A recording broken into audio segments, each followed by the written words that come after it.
What's up, crew? Welcome to Filming in Progress, the show that takes you backstage into the world of local businesses and the people who make them shine.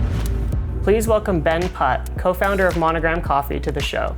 With an impressive track record of 6 Canadian National Barista Championship titles and multiple top 5 finishes at the World Barista Championship, Ben is a true leader in the coffee community.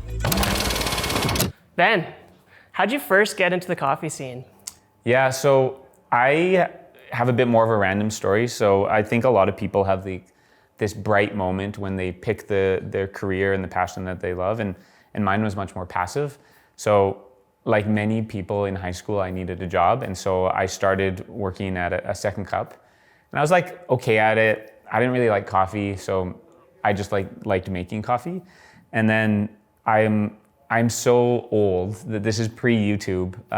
My boss one day came in and he showed me this newspaper article that talked about latte art. It didn't show you how to do it. It didn't do anything. It just said that someone could steam milk and pour the foam in such a way that it made a pattern. And I decided this is the thing that I'm gonna do. And so I tried for weeks and months, and I had a pitcher that didn't even have a spout on it.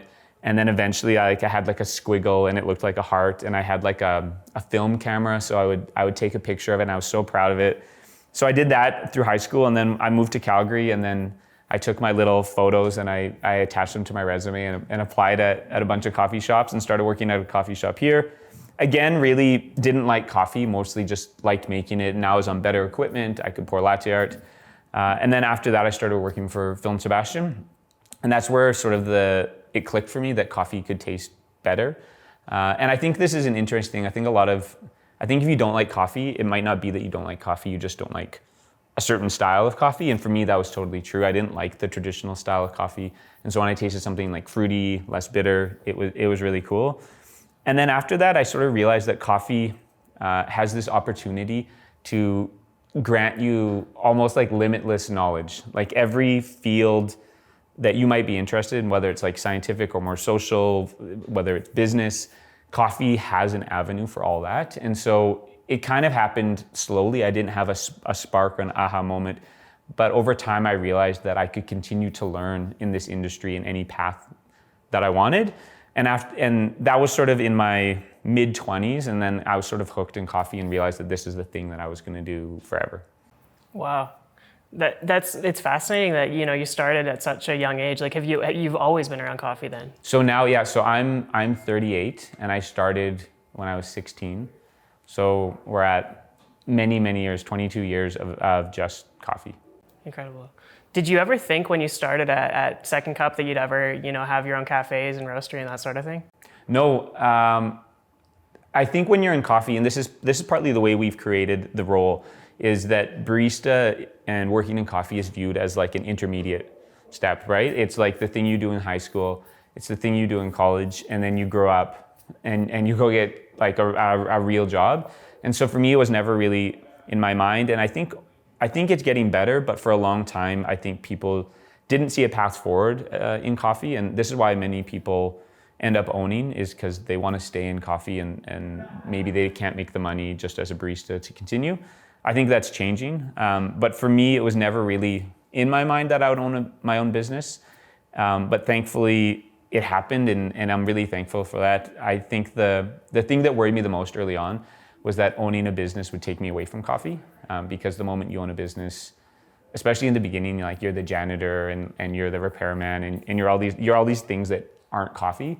And so that worried me at first, but now owning the business, the things that I thought I didn't actually really do like employing people, trying to develop their careers and work with them has been really, really rewarding. So it was definitely unexpected. I was never the person that was you're gonna own a business. The person where when they're by the time they're 16, they've owned 10 lemonade stands and a dog walking business. That was not me. I never wanted to own my own business, but now that I'm here, I'm so thankful to have done it.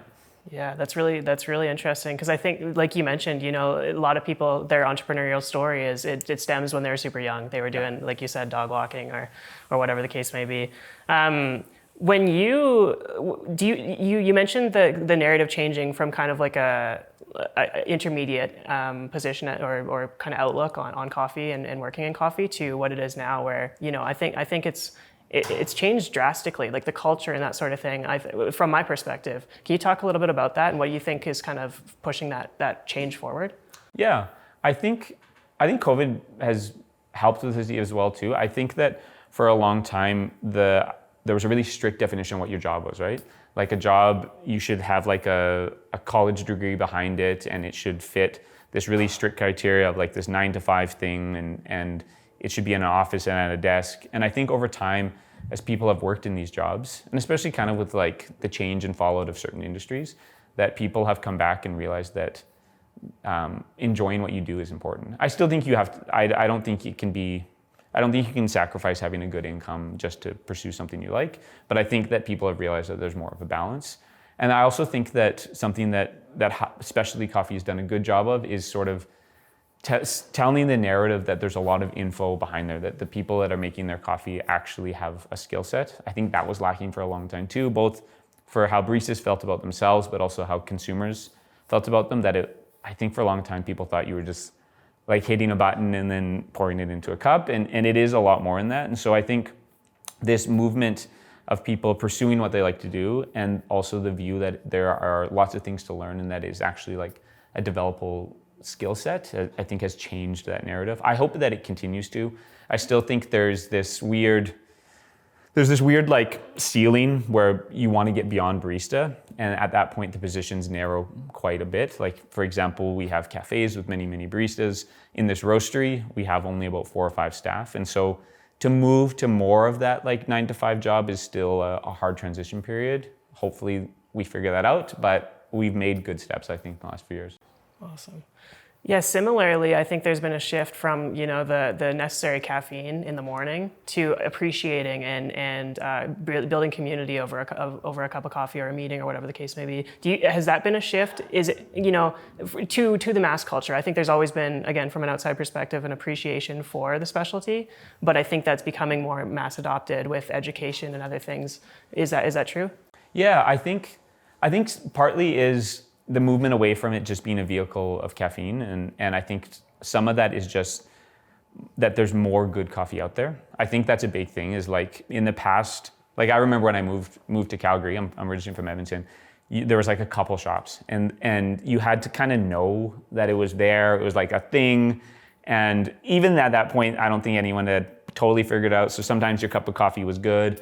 Sometimes it was bad, sometimes the service was good, sometimes it was bad. And so specialty coffee was this thing you had to seek out, and it was still very hit or miss. So I think now there's better coffee everywhere. Like even the fact that you go to a grocery store and there's like 4 or 5 local roasters that have bought good coffee and it's good. So it's more accessible for everyone. I think the other thing too though is that specialty coffee like 10 or 15 years ago was sort of like this, and if you don't like it, like you can leave essentially. Like I remember the days where like lots of cafes like didn't have cream bars because they didn't want people to put like cream or milk in their coffee. They didn't have sugar, or you had to ask for sugar, or like I was there too where I'm like, oh, like taste it before you put cream in because you're gonna love it. And so we really limited the amount of people we could serve coffee to, even in sort of roast levels and taste profiles, that we really narrowed ourselves. And I think if you look at like other industries, like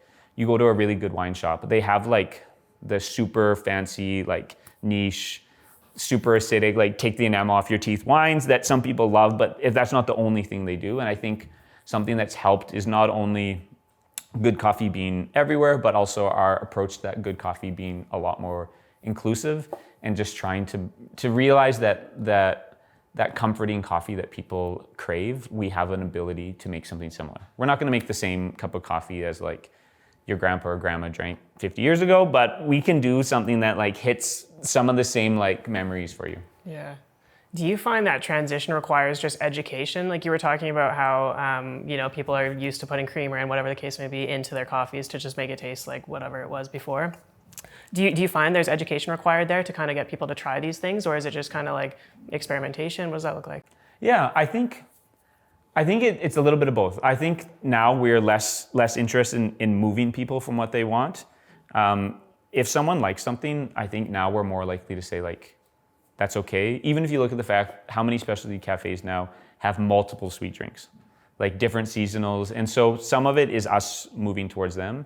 And I think some of it is just trying to create more welcoming environments. I think this is something that has changed recently too. I think like 10 years ago, again, the focus was on the product. It was like this cup of coffee is what we do. And that's all we do. It was actually really fun in those days because you would just make coffee and everything else was like an afterthought, like no food program. Like it was just like you just make coffee. And now I think cafes have realized that it can't just be product alone. It has to be the experience around it. And I think that's made it easier to have those conversations because suddenly we've set, I would say not just Monogram, but so many cafes in Calgary have set it up that there's this warm, welcoming environment. And I think when you do that, there's a better level of trust. And you're also coming in. I think in the past, it was really easy to feel foolish when you came into a shop like that. Like it still happens to me. If I go into like a super niche store, whether like it's food or clothing or, where you feel like an outsider and you don't want to ask a question because you don't want to look like you don't know.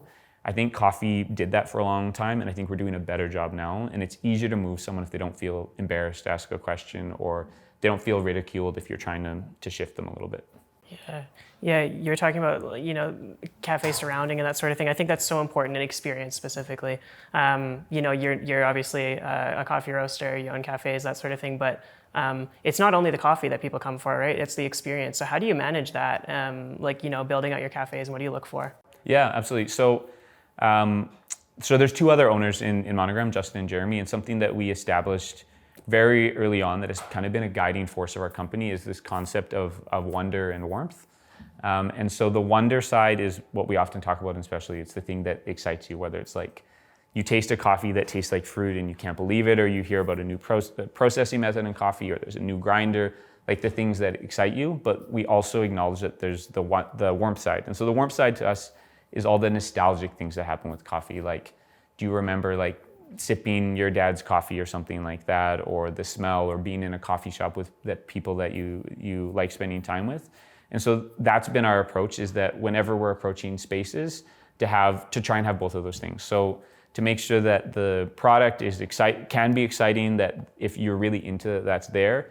But if you want to come in every single day and that's your spot, that it's really comfortable and approachable. And so trying to carry both those things is really difficult, but I think that's what's made it successful. And even if you think of like the people that come into a shop every single day, they don't necessarily always want to be like blown away by something new. Sometimes they just want the same comfortable experience again and again. And so us acknowledging that and trying to carry both of those concepts has really been successful. Yeah, the consistency in the experience, but also the cup of coffee, obviously, I imagine, is important. Mm-hmm. Circling back on something you said earlier, you were talking about the idea of how you weren't sure if you wanted to move from a barista to a business owner. How do you ensure that? Because I imagine for the reasons that you got into coffee in the first place, that those are important to uphold and keep your passion and that sort of thing. How do you make sure that you can wear both hats simultaneously? Of the loving coffee and owning a business, or being a barista, even like, do you ever get behind the bar? What does that look like? Yeah. So for me, I feel very fortunate the role that I'm in. So basically coming out of it, I started the business with Justin and Jeremy, and Justin and Jeremy were the people that I'm sure had like the lemonade stands and the dog walking business around that. So they were really into business. And so that helped for me because I always had someone that was pursuing the business side. So even when I maybe waffled and waned on the owning a business side, they were right there. And so for me, a big part of it is that trying to find that balance, but having the owners that you trust and work with has been really useful. I still get behind the bar. To me, the ultimate draw for me is still coffee. So I love owning the business, but ultimately, like, if coffee wasn't around, it would still be my thing. And so that always does pull me back to the bar. There's not enough like money or businesses in the world that could keep me off of bars. So I'm not doing bar shifts all the time, but I'm constantly experimenting on the bar. I'm brewing our coffees to taste them. And so the balance for me hasn't been that hard, but part of that is having business partners that trust you to go and make coffee. Like I am very, very fortunate. Like Justin will like look at spreadsheets and look at like accounts receivable and accounts payable. Jeremy's like on marketing and trying to like figure out how to launch stuff. And then like I'll roast coffee and then brew it, and it works really well that way. It's been a good approach, but I definitely understand that I'm in a very fortunate situation. So yeah, I mean the love for coffee obviously also brought you to competing. Was that something that started before Monogram, or during or after? What did that look like? Yeah, so I have always been a competitive person. I think it came out of, so I was homeschooled literally my entire life. And I think out of that, I never, like I look at my son, he's in school now, and he'll come back from something and he'll say like, oh, I lost this race or this tug of war or something, and I won this one. And so like, when you're really young, you learn how that competitiveness, and even in school, like sometimes someone might get a better grade than you, someone might not. I think growing up homeschooled, I never had that. So I came out not super competitive because I had never been used to like being in a ranking. And so it's always been my nature to be competitive. And then when I was working at Phil and Sebastian, Phil competed and he needed someone to coach him. And ultimately I wasn't a very good coach. I was just kind of a good dishwasher, which is, it's an important role in competition. And after he competed, I'm like, this is the thing that like, I think I would be good at, I should do it. And so I entered, you had to do like an in-house competition at Phil and Sebastian. I did it. I won the regional competition. It was in Alberta, and I went to nationals like, full of hope and maybe slightly overconfident. And I got like annihilated. Like I didn't make finals, which in Canada, it's like a small country. It's hard to win Canada, but making finals, there's like 12 baristas, 6 people go to finals, like a 50-50 shot. So I got like destroyed, kind of like went back home, licked my wounds. And then that was like 11 years ago and just continued to compete. And so the next year I competed and I got second, and in Canada, which isn't enough to get you to Worlds. You have to get first to go to Worlds. And then I'm like, okay, I'll compete again. And I went back, and then that year I was actually competing in Edmonton and I was training with someone. And the guy I trained with, he beat me. And so then I moved back to Calgary and I trained with someone, Jeremy, who's my business partner. And he beat me. And so basically anyone I trained with, they would win and then I would lose. And then finally, it would have been 2014. I won, went to my first Worlds. And then kind of the same thing that happened in my first Nationals. I went in like, I didn't think I could win, but I went in confident and made the semifinals round, but didn't make finals. And then and it's this thing that every time I got exposed to like the next level, I'm like, that's the thing that's the thing I want to do next. So it was like, my goal was to win Nationals, and I won Nationals and went to Worlds, and I'm like, oh, and then it just kept going. And over the years, I've now been to Worlds a number of times. I've got third in the world twice, fourth once and fifth once.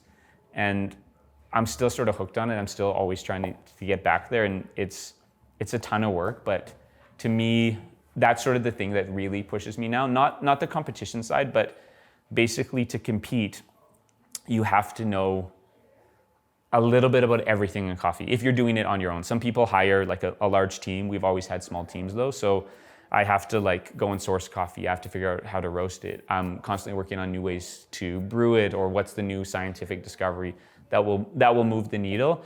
And so literally 24/7, 365 days a year, I'm thinking about comp. It never stops. And so it's maybe like a bad obsession coming from my homeschooling years, but it's been super fun. Yeah, no doubt. Do you think do you have like besides, do you have an end date in mind? Are you going to continue to compete for as long as you can, or what's the plan? So your timing's actually really funny. I did have an end date in mind. So the thing for me that I've always done in coffee is the cool thing about competition is you have a set amount of drinks to make, you have 15 minutes, but you can literally talk about anything you want. It should be about coffee if you want to do well, but it allows people to put like a personal stamp on it. Like what makes you tick in coffee, or what do you care about? And it really reflects people's personalities. And the big thing for me has always been trying to find new things, to innovate in new ways, like show new concepts, new techniques. And so I planned enough that I had like a certain amount of new techniques that were sort of under my hat that I revealed. And last year was supposed to be like the last year. I had a bunch of stuff that I shared. I was really excited. I go to Worlds. I passed the first round. It went really well. I think my coffee tastes great. And then there's 2 more rounds. So there's like a semifinals round and there's a finals round. And the way the rules work is they provide like an espresso machine, a grinder. If those break, they'll fix them for you. They'll call time because they provided that equipment. But if your equipment breaks, it doesn't matter. You brought it, it breaks. And so in that one round, I had 6 pieces of equipment that I brought, and 5 of them broke or didn't work or malfunctioned. And so that was supposed to be like the last year, but after like 11 years of competing, it really felt weird. Like, that's not the way you want to go out, right? Like, no one wants to go out that way. And so like I finished, and then I had like not an existential crisis, but borderline. Like, this has been my whole life for many, many years. It's like when my family doesn't do vacations, they go to comp with me. Like it's basically everything. And so went back and really struggled with like, if that was the last innovation that I wanted to share, do I go back just for the sake of going back when the thing that I think makes me unique in competition, I don't have anymore. And so sort of thought about it for a while, and then really randomly, I came up with like one idea was inspired by this scientist that's working on stuff. And the other idea was something that I don't think anyone has discovered yet. In the National Barista Championships in 2 months, so you'll get to know about it then. But basically, in the past few months, I've discovered new techniques that I had never thought about before. So I'm going back. This should be like the last run. Even if I don't make it out of nationals, that's fine. I can just be done. But my involvement with comp can continue because we also have been coaching baristas. So I've coached baristas in the past, and then this year actually we're coaching some international baristas as well. We're coaching Singapore and Mexico. So I will retire from like the competitor side, but the comp side will always sort of be part of me. Unless you find something new again. Exactly. But like, it's this weird thing. There's only so many things you can do with coffee, and I think one of the fun things that I'm proud of is that everything I've done, like you could go on Amazon, spend a couple $100 and do the exact same thing. Because the comps have got to a level where sometimes it's like someone that has a $50,000 piece of equipment on stage, or they did a big research grant with a university. Literally everything we've done has either happened like on that bar or in my kitchen, which I think to me is the really interesting thing, where it's like, I just came up with this, you should try it, and you totally can like go home and do this. And so it does limit how much you can do though, because eventually you'll cap out on ideas. Yeah, awesome. Well, hopefully not. Maybe, you never know. Yeah, right? I know. I always tell myself this is the last one, and then your brain starts churning a bit. But I think as long as this one, even if I don't make it out of nationals, as long as I can finish this one well, I'm really proud of these ideas. And then after that, if I had ideas, I would probably just pass them to someone that I was coaching. Awesome. Yeah, you talked in there too about how, and I've been fortunate enough to see to watch some of the competitions, and it's really cool that I think in the barista championships you get to show personality, right? Like you said, it's not just about how the drink tastes, but it's kind of like a show. You're talking, you're expressing yourself, etc., and showing your personality, which I think pairs itself to baristas in the cafe. There's a couple minute period where you're waiting for a drink, and I think that's so important. You also talked about coaching. So give me a little bit of a breakdown on how that works and what goes into coaching versus competing. Yeah, so the barista competitions for a long time were not that established. And so I have a bit of an advantage that I entered the competitions in the really early years where you could kind of fumble about a bit more and still do well. Like, for example, the first year I entered, I won my regionals. I didn't know what I was doing, but I made decent coffee and served it. And now there are massive rules documents. There's lots of like unknown rules that are in there, but not really in there. And so it's a bit more of like an inside baseball game where you have to know the rules. And since that time, the competition also grown in stature. So when you win, there's no monetary prize, but when you win, like you're talking about like consulting gigs, coaching, endorsement, like there's actually endorsements. Baristas aren't famous here, but if you go overseas, like you become quite a bit more famous. And so, and like the roaster, the farmer, there's a lot of stakes in the game if you can win. And so basically what happened before, where it would be like one person competing, maybe like someone else is helping them, has grown. So now there are actually teams. It's kind of like, it's almost like F1 or something, like where you have like a figurehead that's doing something, but you have a massive team that's helping you. So you might need a roaster or someone that sourced your coffee. You might have someone that tastes with you. You might even have someone that literally is just in charge of like setting up your cart, like polishing your glasses, all that sort of stuff. But ultimately, to put all that all together, you typically have a coach. And a coach can take many roles. Maybe they are more just like for me, I'm like quite disorganized. And so The person that's coached me in recent years is Jill. She works for Monogram. Like, she's like a great taster, really great ideas, but also is like she can focus me. But what's really taken off is this coach that can fill the gaps in where your skill set might lack, or things you need support with, or they have a lot of experience. But what's happened is it's become like a global phenomenon, that there are these people in the world that you know are like the coach that you hire, that will train you, that will help you put your best foot forward. A big thing too is each country only gets to send one person. So a lot of these competitors, when they go to Worlds, like for me, it took 5 years to get to Worlds. Some people, it took 10 years before they get to Worlds. So when they get that chance, they want to hire someone that will guide them through that experience, because also the change from nationals to Worlds is huge. I compare it to like currency conversion. Like, what scores really well in Canada with our dollar might not do as well. Like, something that you think you serve a really good espresso here, a coach might taste it and be like, this is good for Canada, but on the world stage, you need to adjust and adapt. And so when you hire a coach, a good coach will help you translate that to the world stage, and they know sort of the ins and outs. But it's actually become like a full industry. There are people where we mostly do it just as we care about it and it's interesting, but there are people that it's a large amount of their income.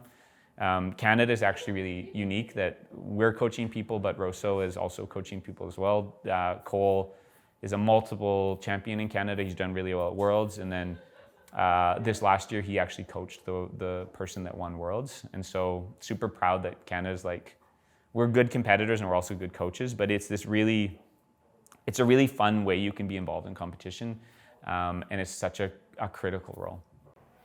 Yeah, you talked about the idea of Canada being different from like a taste perspective potentially than the rest of the world, and also that Canadian baristas aren't like celebrities here, but they might be elsewhere, right? Why do you think that is?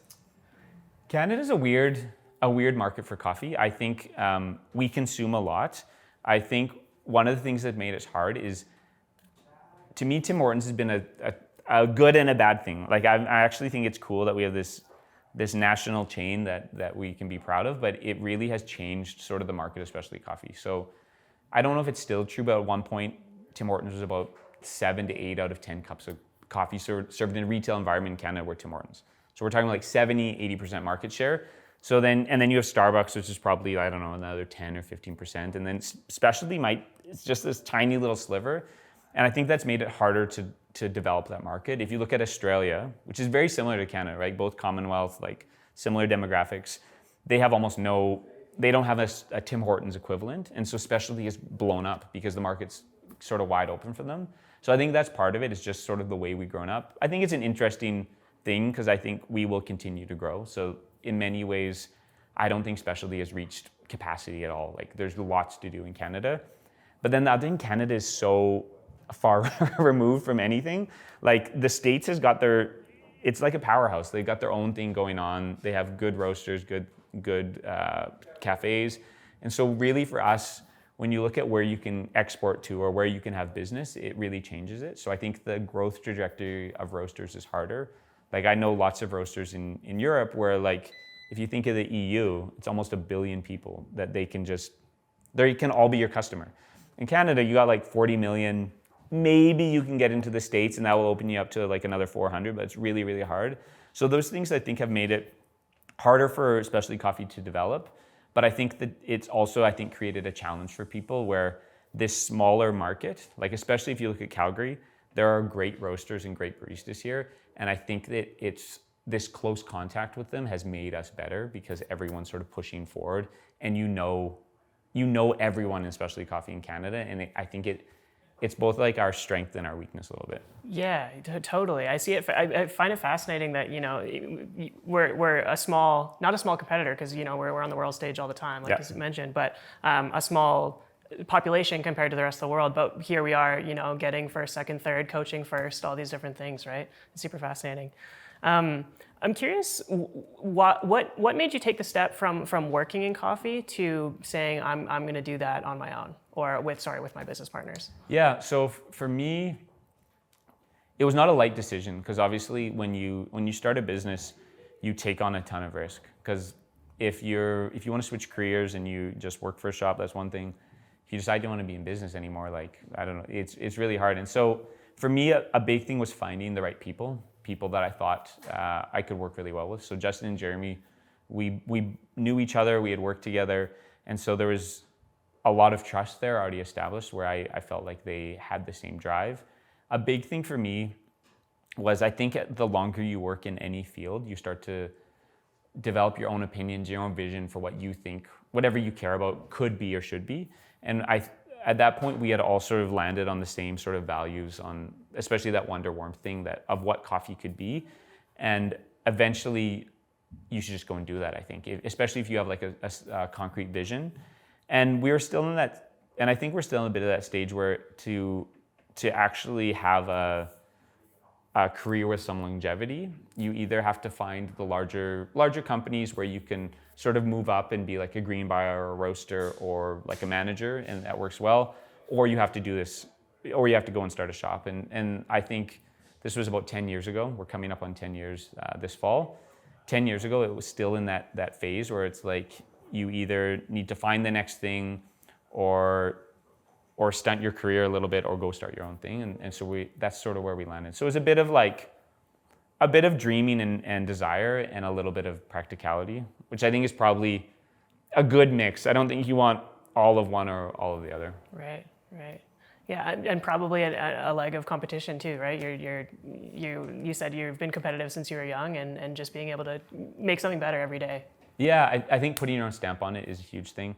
I also think anyone going into business, I don't know how to have done it without partners, and not just workload, not just like balancing it, but a huge thing I think that has kept us on the rails is the early days where you're like terrified and unsure. You have someone that's like equally terrified, and so I think that really bonded us together. I don't think when you first start a business, my experience was that I think people see something in you that you might not see. So when I went and started a business, all my friends and my immediate family and my wife, they're like, "Oh, you're gonna do great," and I'm like, "Well, who knows?" And so I think having partners is nice because they share the exact same experience with you, and you can grow and build together. And I think it would have been really hard if I had been alone processing all these emotions that are really unique to starting a business without having them along and also kind of terrified. Yeah, finding comfort and discomfort together, right? Because you're experiencing the same, and the complementing skill sets, I imagine too, right? Like that part's been huge. Yeah. So like, we didn't really know this early on. This is the other thing I think. Like, you think you know someone because I had known them for years, but then you don't really know someone until like you own a business together. But what really emerged out of it is those skill sets. So we all shared a common love of coffee. But as time has gone on, we've really realized that thankfully, like the three of us all sort of enjoy different parts of the business. So Justin really likes building businesses. He cares about like starting projects and executing things. He's good with negotiating and all that. These are all things I can do, and I hate doing them. Jeremy like loves brand, and this is something that I think you can have a great product, but you really need to be able to tell the story about it. Jeremy has like really good idea of brand and what he wants it to be. And that basically opens me up to just do coffee stuff, which is, I say it like in jest, but I feel like I have the best job, and I just don't want them to know that how good I've got it. Having three founders is obviously a blessing, but has it ever been a curse as well? Like where there may be disagreements from a vision perspective or anything like that? Yeah, I think we got lucky. So I think I've seen lots of times where you have three founders and two of them are closer. Sometimes it's like, I've never seen a successful three-part business where two of them are married and one of them isn't. So maybe that's a warning to everyone. Maybe they're out there, but I think if two of them are quite a bit closer, you never know, did the meeting you just have end? Especially if they're a couple, the meeting that you just had between the three of you, it didn't end. They went home and it continued. And so I think one of the advantages with three is that we all are equal friends. So like we're very, very close. We're not like constantly together, but we are at the same sort of friendship level. So I never feel like if I disagree with Justin or Jeremy that they're gonna gang up. Having three has also been amazing in that there is never a deadlock. So if things get like really, we can't decide on something, we just put it to a vote. You never feel like and you typically you win about 66% of the time. Like it really has worked out that way thankfully. So I never feel like if there's something I really care about, we vote and I lose. I don't worry about it as much because I'm like, you know what, maybe the next vote will be on my side. So having 3, I think, has been easier than if it was 2, because there's always just, if we don't agree on something, it goes to a vote and it's just done. And so it's less debating, less argument. But I think that key piece is like 3 makes it easy to vote, and 3 where like all the members have a similar relationship. Mm-hmm, mm-hmm. Yeah, you mentioned trust too, which is a key for any relationship really, but especially between 3. But I love that about 3. You often hear a lot more complications with more people involved, but I think that sounds like a perfect I number. think 3 is the magic number. Yeah. Like 2, you're just gonna battle. Once you get over 3, I think the issue I see over 3 is the income of the business to be able to have 3 or 4 or 5 owners actually make a career out of it. You have to be doing some serious numbers. Even at 3, like you think, when I look at like some coffee shops with 1 owner, like you can own a coffee shop just on your own. You can do most of the work and have a good career. But once you add 2 or 3, that's when the business really has to start to grow in order to have a career for that many owners. 4 or 5 owners, it's going to take a lot of revenue. Yeah, for sure. Speaking to sourcing, you touched on a little bit on there. I think it's come to the forefront that there's a lot of ethical concerns with sourcing in the past with coffee, and obviously a lot of specialties are kind of flipping that script. Talk to me about kind of your what you look for when you're looking for partners and you're sourcing beans, that sort of thing. Yeah, I think that this might be the hardest part of it, and not just the quality thing, but the transparency side of it, because specialty, no one has totally figured it out yet. Because basically, in the past, you had these certifications around fair trade and organic, and there are some complaints against them that they don't pay enough, maybe they don't take everything into consideration. And so basically, what every coffee company has done is they've gone and said, we don't like this, and here's the new shiny model. This is the thing that's going to work. But the problem behind it is, other than some large companies that have hired like auditors, it is fully based on the consumer's trust of that roaster, right? So if you go and look at specialty coffee companies, every single one will be like, direct trade, we pay a great price and we try and make sure we're sustainable. And I actually believe all of them are trying, and we are actively trying. But we also hit the mark with some more than others. And it's something we're always trying to figure out. And it's a really hard thing to try and figure out, like where do we put our money? How do we find out because again, like also you have to trust the producer that they're doing the right things. And so it's actually really, really hard. And it's something we're constantly trying to work at and adjust. Every country is different too. Like some countries, it's much easier to see where it's going. You're paying higher prices, so it's easier to adjust those things. It is a constant thing. I think a lot of it comes down to making sure that you trust your partners there. So like a big thing as we visit farms, we try and see where things are going. A big thing that's also coming up is we often talk about producers. This has been an easy thing for people to think about the farm owner and try and help them out.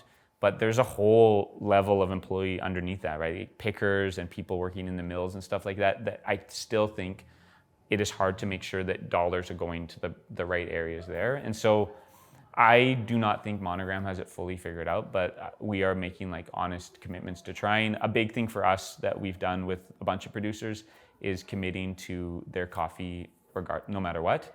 This is a huge thing in specialty where if you're just pursuing quality, there's some times that a roaster might drop a producer because they had a down year or a couple down years. For us, we'll commit to that coffee. We'll say, we'll buy your whole harvest. If you have a down year, we're gonna give you feedback. We're gonna say like, it dropped a point, let's figure out why, but we're gonna be committed to that. Because I think that's sort of the thing that specialty is sometimes missing. A producer might produce like 100, let's say they produce 100 bags of coffee and 20 of them are good. The other 80, they're not gonna get a great price for. So to me, specialty, long story short, I think we're in this weird phase where like specialty is identified and consumers have identified, which I think is great, that we need to have more transparency. We need to care about like the sustainability of how we produce coffee. We need to make sure that everyone in the value chain is taken care of. but especially hasn't figured out how to do that in a way that it's actually verifiable. Especially too, everyone's adopted the same language.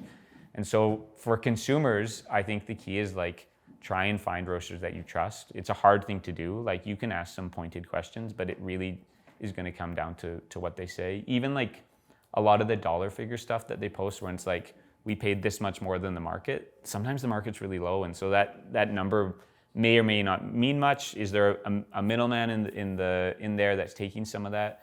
And then it also comes down to like trusting the people that are importing it and making sure. So it is, if anyone says they have it figured out, I probably don't believe them. But if someone says they're making an honest try, then I do think they're probably headed in the right direction.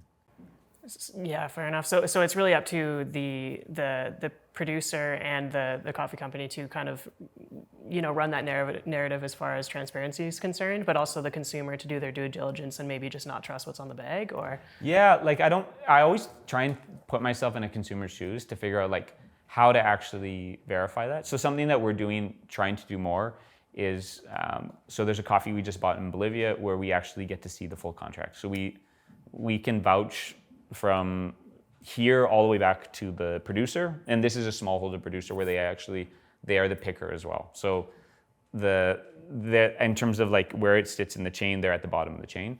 We can actually fully see that one. So the movement has gotten better. For a long time, that sort of transparency was really hard to get because it is, you think of a business, and I think this is fairly unique to coffee where people actually want to see your full cost of goods. Like, and some clothing companies have done that, but no other businesses, you don't actually expect like, oh, I just bought a car. Tell me like what each part costs. I'm going to add it all up and I'll know what the value is. Like, it's this unique thing, I think, in products that have like a sense of place where like this is from this person in this place. That's when we want to see that. And so it's this unique thing where I think some businesses are still really unfamiliar with like, oh, you actually want to see what I paid for it. And they're worried that you might say, oh, I don't want to pay that much. But sometimes when we ask like, what did you pay for it? It's just like, okay, I understand why it costs this much. I'm fine paying that. So on the coffee side, it's getting better. On the consumer side, I still think it's tricky. So like it could be a big one. There's one way that guaranteed that it's not that ethical is if it's really cheap.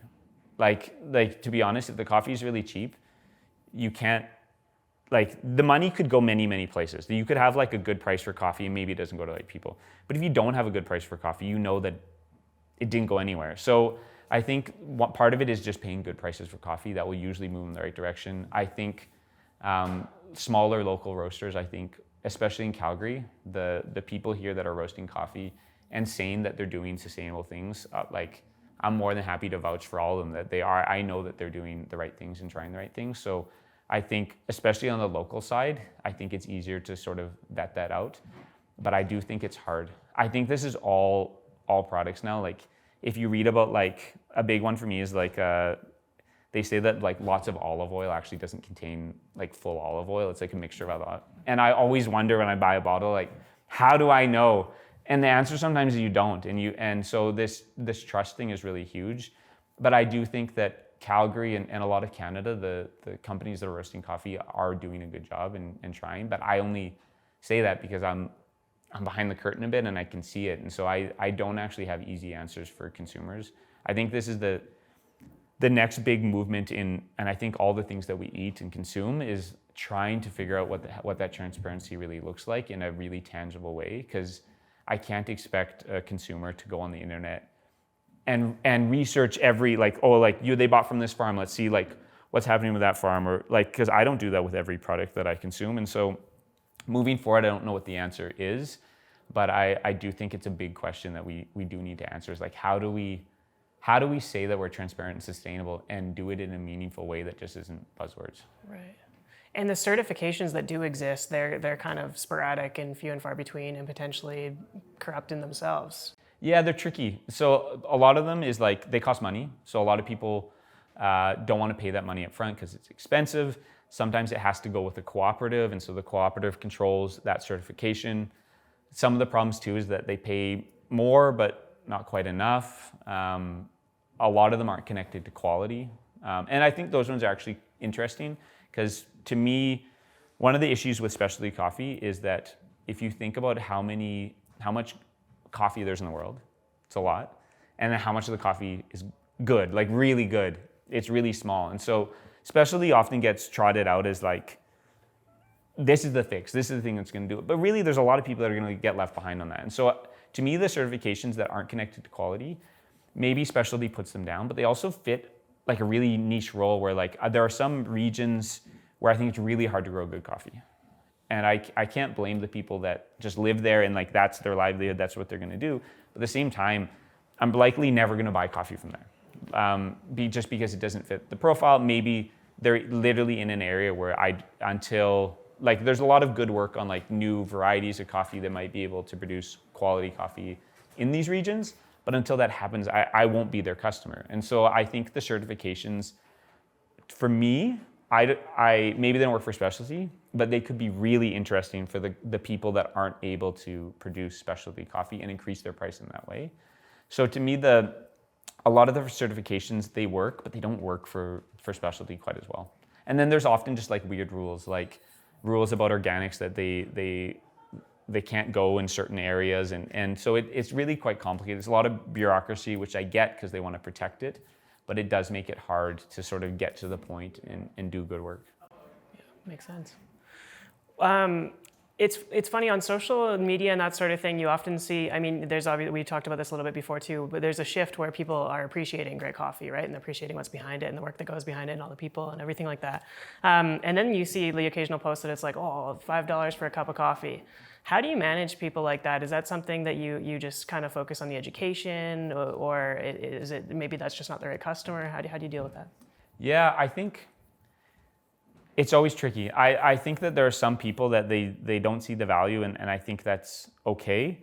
But at the same time, you want to try and win them over, and you want to try and explain. And I think the biggest thing is it's hard to do that stuff over social media. So we've had some.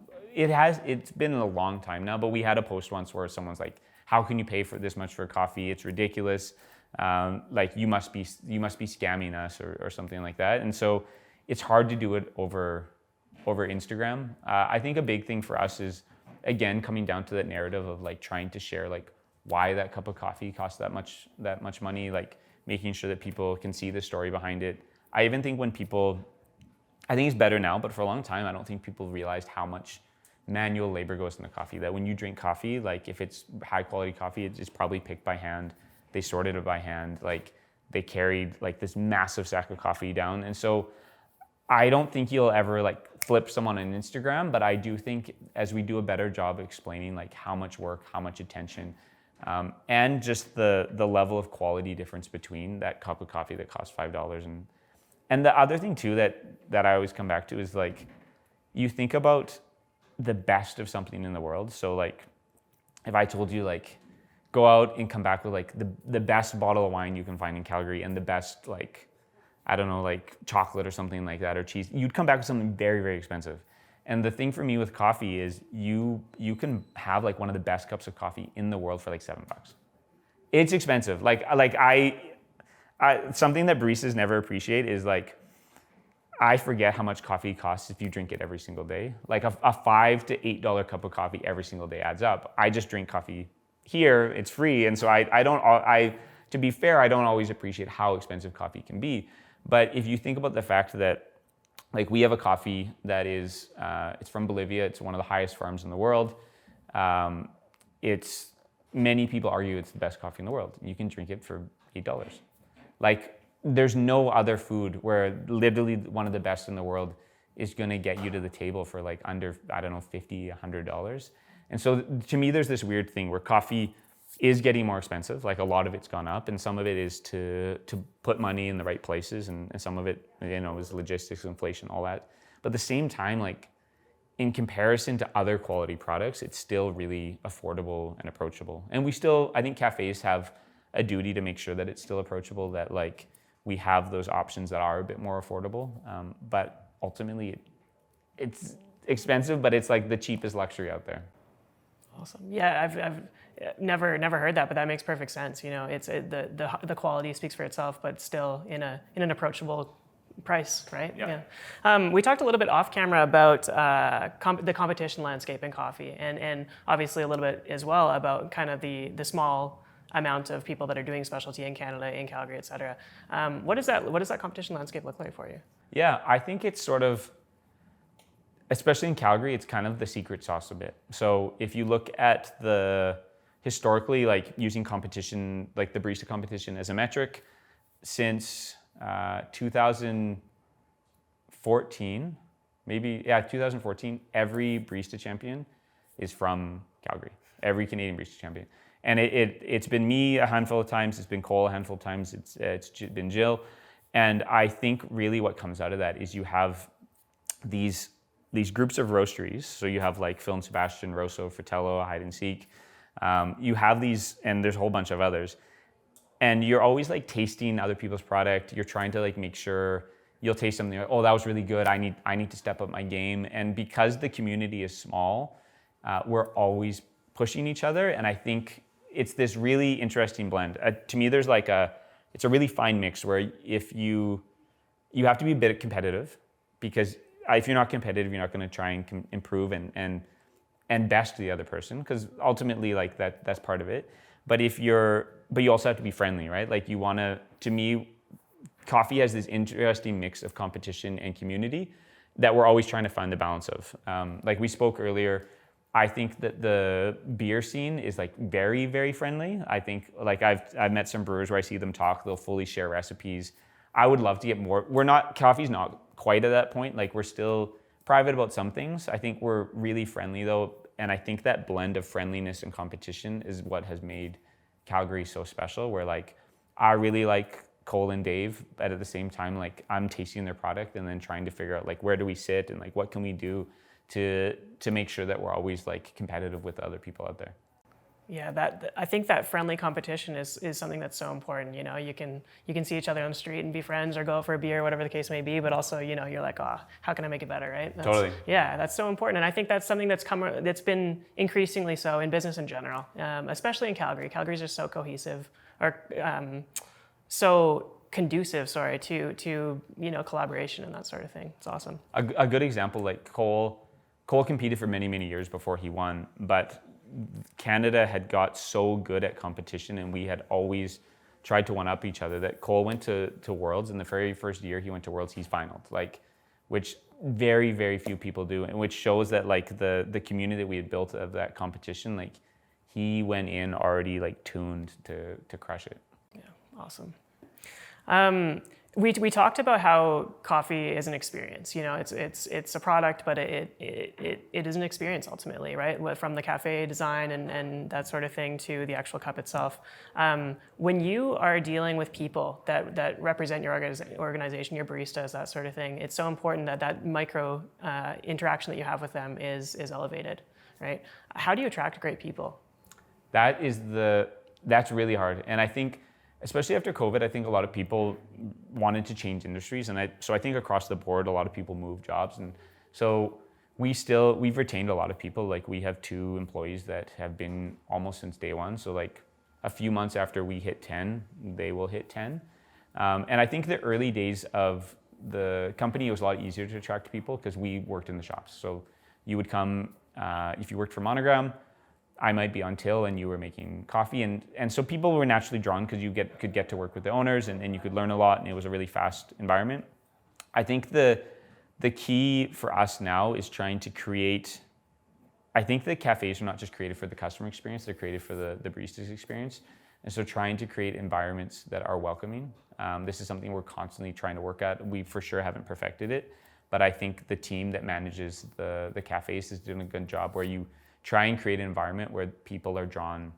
Like if you have all friendly baristas that are, maybe they're not extroverts, but they make a conscious effort to be kind and attentive, and someone comes in and they're looking for a job, that's a place they're gonna wanna work. And I think, especially when I look at the old style of cafes, it was like kind of uptight, like hipster dudes that thought they knew everything. And what kind of person did that attract? Uptight hipster dudes that think and so I think this is the hard thing with culture. So the moment it goes off the rails, that cycle will perpetuate itself because you've headed that direction. Those are the type of people you'll attract. But on the flip side, if you can correct your culture, and this is something we're constantly working on, it will also sort of self-replicate, that if you have good people, they will attract other good people. But the other thing that I find really hard, and we're constantly trying to find the needle on, is to find that balance between, like, working in coffee, you have to have a passion and love for coffee, but you also have to have a passion and love for people.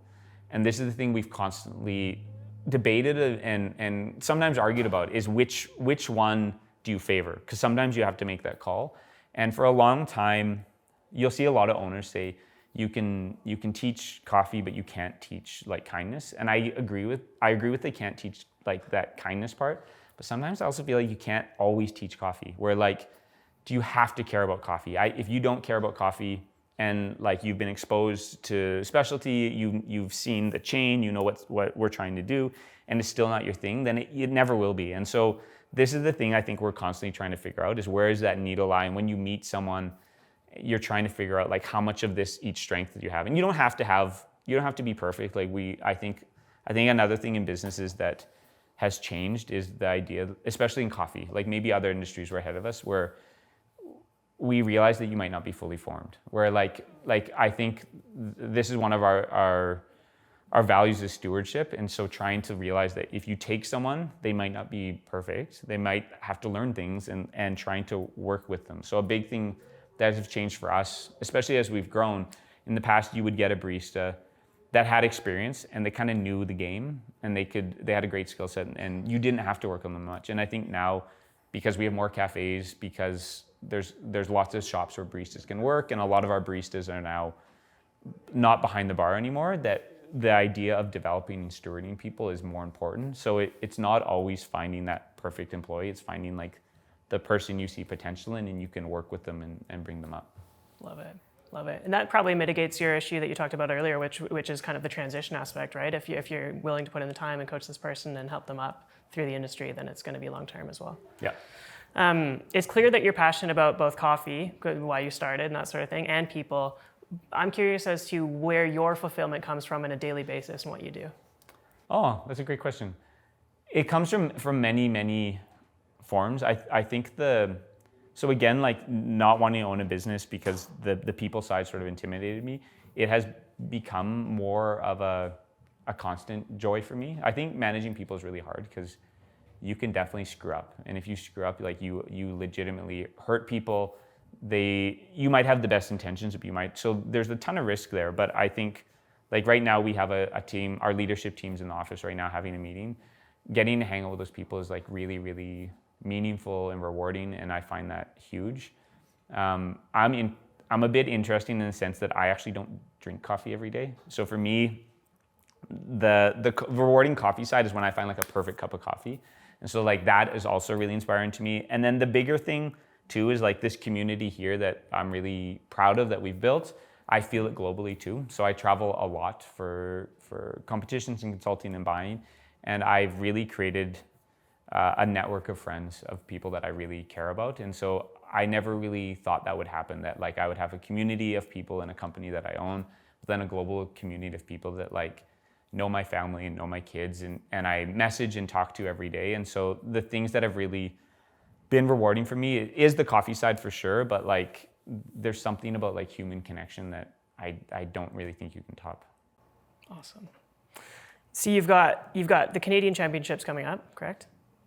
What else is next? What's coming up? This is a whirlwind year. Again, we were talking earlier, and I started adding up the days that I might be gone before July, and I got to 50, and then I'm like, okay, I need to figure out what I'm gonna chop so my kids still remember my name.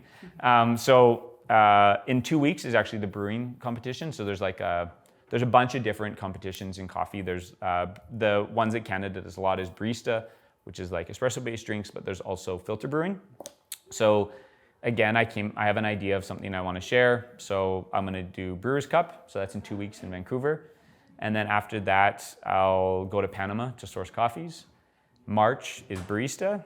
And so if I do well and I win barista, then I would have to start planning to go to Worlds and figure all that out. Sometime between March and May, which is Worlds, Jill will visit one of the people we're coaching. I'll visit the other one. There's a big coffee show in the States that I have to attend. I think there's some other ones. I also play music on the side, so there's a few gigs in there. So there is a lot to do between now. I basically worked out between now and June, like beginning of June. There's at least a couple trips every single month. So it's kind of wild. And then June I get a breather, and then July is Stampede, and I actually play in like a country band. So half of July is gone, and so July and August is where I'll sleep. No doubt. You're probably going to need that. It's going to be a wild one. It's good I work in coffee, you know? Yeah, absolutely. Right on. Where can we send people to follow along? Yeah. So there's the both Monogram and myself are on Instagram. So Monogram is Monogram Co. I'm Benjamin Putt on Instagram. That's typically where I spend most of my time. Facebook has gotten too weird, so. But mostly on our socials is the biggest thing. And then you might see me pop on other people's feeds as I start to coach and compete.